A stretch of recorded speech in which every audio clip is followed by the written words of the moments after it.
Hello, AP Calculus students. This is Mr. McAllen, and what we're going to work on today is a review of the problem we were trying to do in class today. And this is to just kind of recap what we were learning. And we started out with this integral function. We said that we had a function that was f of t.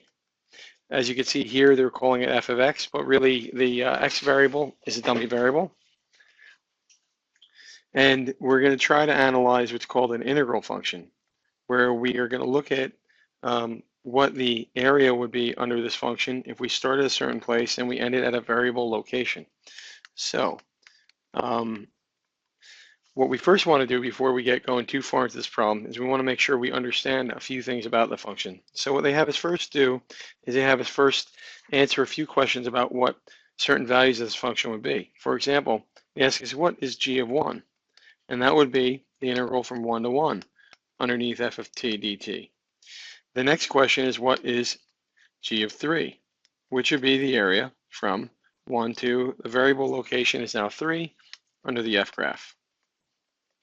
The last part is they want to know what's the area or from 1 to negative 1 underneath the f of t graph.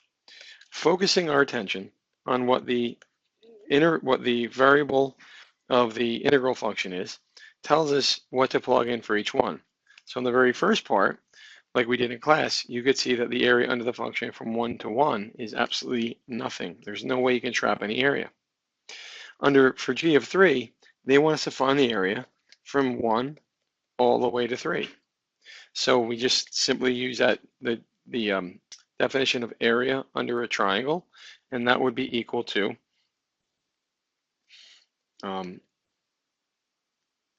negative 1, because the base is equal to 2 and the height is equal to 1. And if you do the area of a triangle base 2, height 1, you would get 1. And notice it's negative because it's underneath the x-axis. The last one is a little bit tricky. It's the area from 1 to negative 1 integrating in reverse. And if you notice, this is a circle with an area with a radius of 2. So you would, use a formula for a circle like pi r squared, and you would divide that by 4 because it's a quarter circle. The radius is 2, so when you end up doing all of the math, you get an area for that quarter circle to be negative pi, but because you were integrating from right to left, you would have to call that a negative pi quantity. So that's how you would work with each one of these three integral function values. The next thing is, can you find, and this is off the topic of D, can you find maybe, let's say, what g prime at 1 is, or what g prime at 3 is, or what the derivative of the g function is at negative 1. To do this, you would have to use the fundamental theorem of calculus. And what we described before is if you know that g of x is equal to the accumulated area from 1 to x, if you take the derivative, the fundamental theorem of calculus says that the derivative of the integral wipe each other out.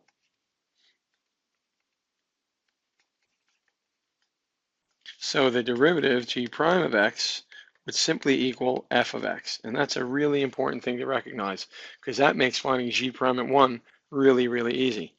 G prime at 1 would equal 0 because g prime at 1 is equal to f at 1. G prime at 3 is also equal to 0 because it's also equal to f of 3.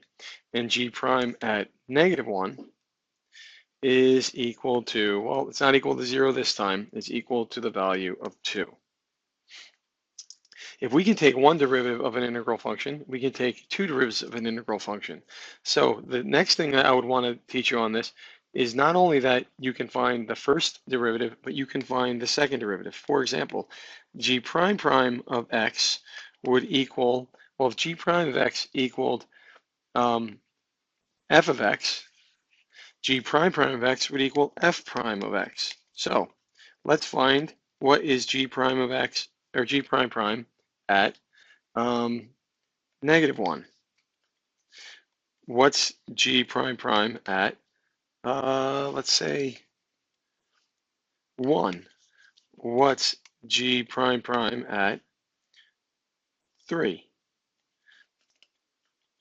Now be careful, because remember that these function values, g prime prime is equal to f prime at -1, is equal to f prime at 1, is equal to f prime at 3. So take a moment, look at the graphs. I'm just going to erase the values. What is g prime prime, the second derivative of g, at -1? It's the first derivative of f, which when you look at the f function, you would see that has a slope of 0.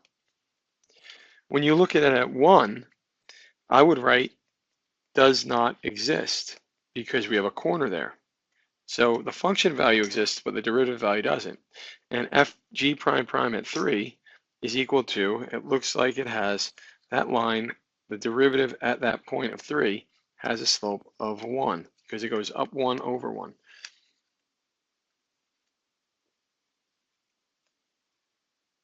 Testing the volume. Okay, so the next part of this is, let's find all the values for which on this interval from -3 to 4 we can have a relative max. Relative maxes, so as we did in class, we wrote out a statement. G of x has a relative max when g prime of x changes from positive to negative. So looking at our function, g prime of x is equal to f of x from the fundamental theorem. Analyzing the graph of f of x tells us where this happens. G prime of x changes from positive to negative at x equals 1. My question for you, and then I'll pause the video, is where does g of x has a relative min? Using the same logic, work on this problem, and then I'll pause the video, or I'll wait for a couple seconds. Just pause the video and work on it. Find the spot where we have a relative min. Okay, so a relative min would be where g prime of x changes from negative to positive, and that would be, remember, g prime of x is equal to f of x, and where do we switch from negative to positive? That would be at 3. So g of x has a relative min at x equals 3. The last part of this problem is to write an equation of a tangent line. So I'm going to just move over here to the right. Remember, equations of tangent lines need to have the following filled out. The equation of a line in slope-intercept form. Okay. M is equal to the derivative, right?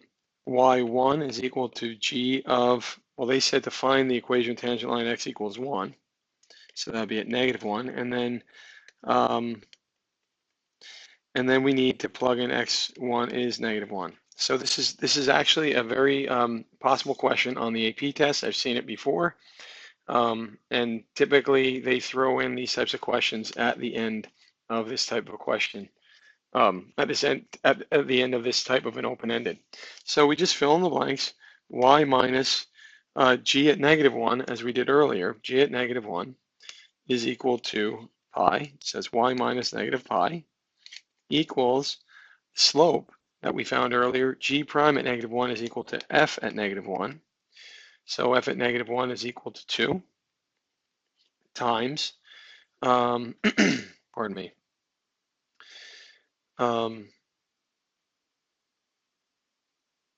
times the value x minus -1. So we plug this in, y plus pi equals 2 times x plus 1, and this would be our equation of a tangent line in slope-intercept form.